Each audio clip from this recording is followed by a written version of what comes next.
হ্যাঁ, প্রিয় শিক্ষার্থী, হিসাব বিজ্ঞান প্রথম পত্র একাদশ শ্রেণী দ্বিতীয় অধ্যায় হিসাবের বইসমূহ। তা আমি প্রথমেই একটা সৃজনশীল প্রশ্ন দিয়ে অধ্যায়টি শুরু করতে চাই। সৃজনশীল প্রশ্ন: মিস্টার ইফাজ একজন চিকিৎসক। তিনি 2015 সালের 1 জানুয়ারি ঢাকার আদমজী রোডে নগদ 25,000 টাকা এবং 5,000 টাকার আসবাবপত্র নিয়ে নতুন চেম্বার খোলেন। উক্ত মাসে তার লেনদেনগুলো নিম্নরূপ: 2015 জানুয়ারি 2, রূপালী ব্যাংকে সঞ্চয় হিসাব খোলা হলো 25,000 টাকা। জানুয়ারি 3, ল্যাব যন্ত্রপাতি ক্রয় চেকের মাধ্যমে পরিশোধ 5,000 টাকা। 7, ব্যাংকে জমাদান 6,000 টাকা। 11 তারিখ, ব্যাংক থেকে উত্তোলন করা হলো 7,000 টাকা। 12 তারিখ, রোগী দেখা থেকে প্রদত্ত সেবার জন্য অ্যাকাউন্ট পেই চেক প্রাপ্তি 5,000 টাকা। 24 জানুয়ারি, নিজ প্রয়োজনে ব্যাংক থেকে উত্তোলন 3,000 টাকা। 30 জানুয়ারি, চেক মারফত সহকারীর বেতন প্রদান 2,000 টাকা। করণীয়: ক, ইফাজের 1 জানুয়ারি 2015 সাল মূলধন কত জাবেদার মাধ্যমে দেখাও। নাম্বার 2। খ, জানুয়ারি মাসে তার উত্তোলনের পরিমাণ নির্ণয় করো। নাম্বার 4। গ, আধুনিক পদ্ধতিতে 2 তারিখ থেকে 11 তারিখ পর্যন্ত লেনদেনের জাবেদা দাখিলা দেখাও। নাম্বার 4। এখন আমি অধ্যায়ের প্রাথমিক আলোচনাগুলা শুরু করব। এই অধ্যায়ের প্রথমে রয়েছে দুতরফা দাখিলা পদ্ধতির অর্থ ও সংজ্ঞা। হিসাব রক্ষণের যে পদ্ধতিতে হিসাবের দুটি দিক অর্থাৎ ডেবিট ও ক্রেডিট এই উভয় দিকেই লেনদেনের হিসাব খাত লিপিবদ্ধ করা হয় তাকে দুতরফা দাখিলা পদ্ধতি বলে। অধ্যাপক এইচ ব্যানার্জির মতে কোনো লেনদেনের দুইটি পক্ষ লিপিবদ্ধ করার পদ্ধতিকে দুতরফা দাখিলা পদ্ধতি বলে। দুতরফা দাখিলা পদ্ধতির মূলনীতি বা বৈশিষ্ট্যগুলি বলছি। 1, দ্বৈত সত্তা। 2, দুটি পক্ষ বা দুটি হিসাব খাত। 3, ডেবিট ও ক্রেডিট। 4, সমান টাকার অঙ্ক। 5, পৃথক সত্তা। 6, হিসাব সমীকরণ। 7, পূর্ণাঙ্গ হিসাব পদ্ধতি ইত্যাদি। এখন আমি ডেবিট ও ক্রেডিট অর্থ ও সংজ্ঞা। সাধারণত ডেবিট দিক এবং ক্রেডিট দিক শব্দের দ্বারা ডান দিককে নির্দেশ করে এবং ডেবিট ও ক্রেডিট পরিভাষা দুটি ল্যাটিন শব্দ হতে উৎপত্তি হয়েছে। সুতরাং সংক্ষেপে বলা যায় হিসাবের বাম দিক হলো ডেবিট এবং হিসাবের ডান দিক হলো ক্রেডিট। এখন আমি বলবো ডেবিট ক্রেডিট নির্ণয় নীতি। প্রচলিত ধারণা অনুযায়ী ডেবিট ক্রেডিট নির্ণয় নীতি বলছি। 1, ব্যক্তিবাচক হিসাব। সুবিধা গ্রহণকারী ডেবিট এবং সুবিধা প্রদানকারী ক্রেডিট। 2, সম্পত্তিবাচক হিসাব। সম্পত্তি আসলে ডেবিট, সম্পত্তি চলে গেলে ক্রেডিট। 3, নামিক হিসাব। সকল প্রকার খরচ এবং ক্ষতি ডেবিট এবং সকল প্রকার লাভ ও আয় ক্রেডিট। এখন আমি বলবো আধুনিক ধারণা অনুযায়ী হিসাব। বিভিন্ন প্রকারের হিসাবের ডেবিট ক্রেডিট নির্ণয়ের সূত্র আলোচনা করব। 1, সম্পদ বৃদ্ধি ডেবিট, সম্পদ হ্রাস ক্রেডিট। 2, দায় বৃদ্ধি ক্রেডিট, দায় হ্রাস ডেবিট। 3, মূলধন বৃদ্ধি ক্রেডিট, মূলধন হ্রাস ডেবিট। 4, আয় বৃদ্ধি ক্রেডিট, আয় হ্রাস ডেবিট। 5, ব্যয় বৃদ্ধি ডেবিট, ব্যয় হ্রাস ক্রেডিট। ছয়, উত্তোলন বৃদ্ধি ডেবিট, উত্তোলন হ্রাস ক্রেডিট।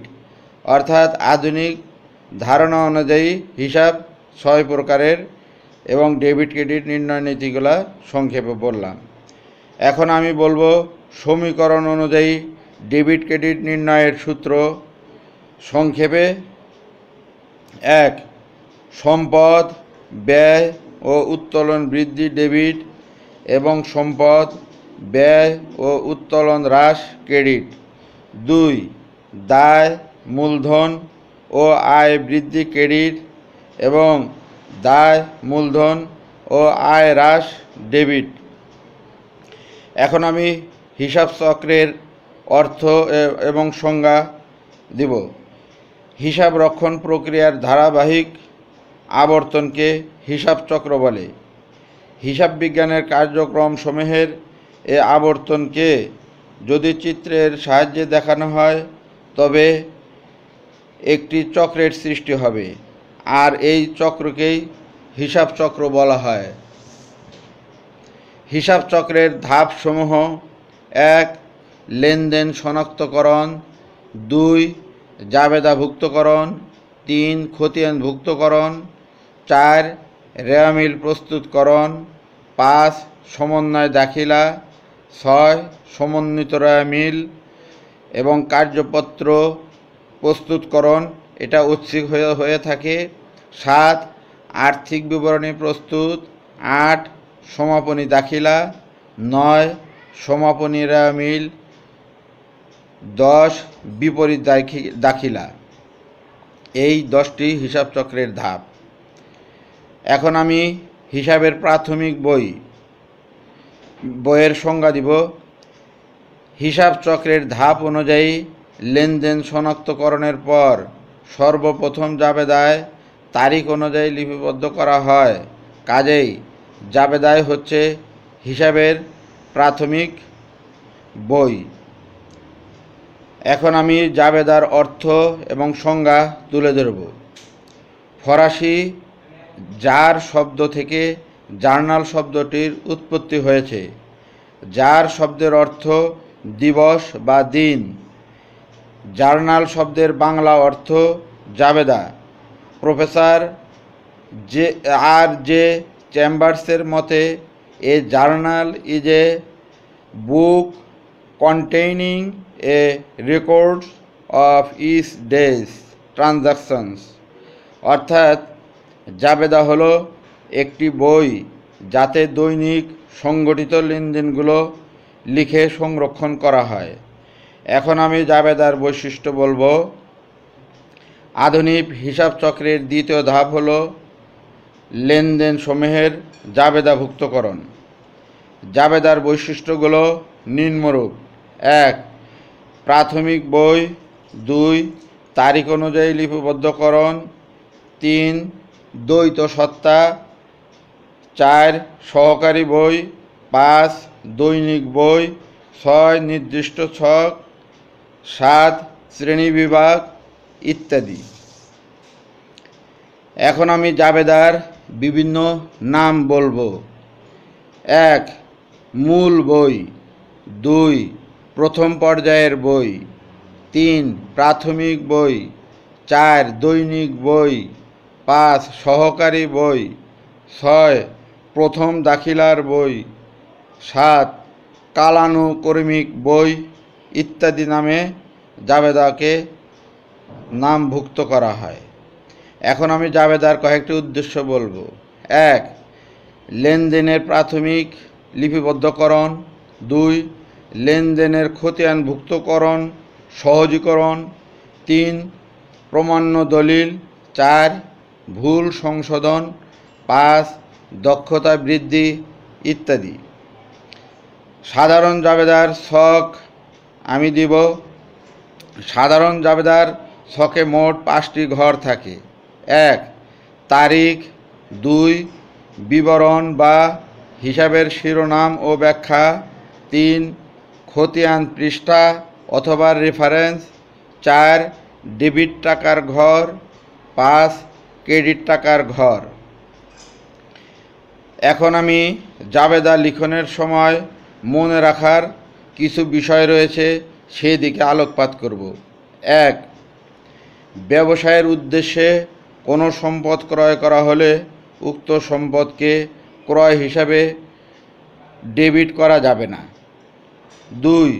শুধুমাত্র বিক্রয়ের উদ্দেশ্যে কোনো পণ্য সামগ্রী ক্রয় করা হলে তাকে ক্রয় হিসাবে ডেবিট করতে হবে, ইত্যাদি অনেক বিষয় মনে রাখতে হবে জাবেদা তৈরি করার সময়। এখন আমি জাবেদার শ্রেণীবিভাগের অর্থ বলবো।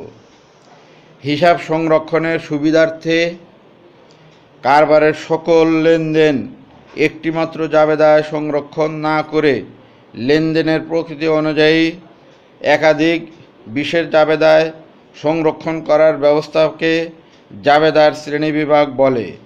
উদাহরণস্বরূপ ক্রয় জাবেদা, বিক্রয় জাবেদা, ক্রয় ফেরত জাবেদা, বিক্রয় ফেরত জাবেদা ইত্যাদি।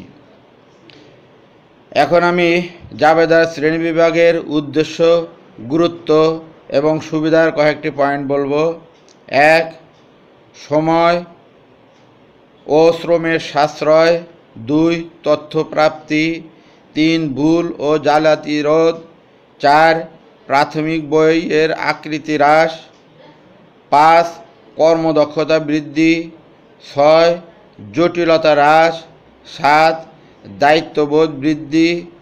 8. খতিয়ান তৈরি সহজ ইত্যাদি। এখন আমি বিভিন্ন প্রকার সহকারী বই অথবা বিশেষ জাবেদার সংক্ষিপ্ত বর্ণনা তুলে ধরব। 1. ক্রয় জাবেদা। ধারে ক্রয় সংক্রান্ত লেনদেন সমূহকে লিপিবদ্ধ করার জন্য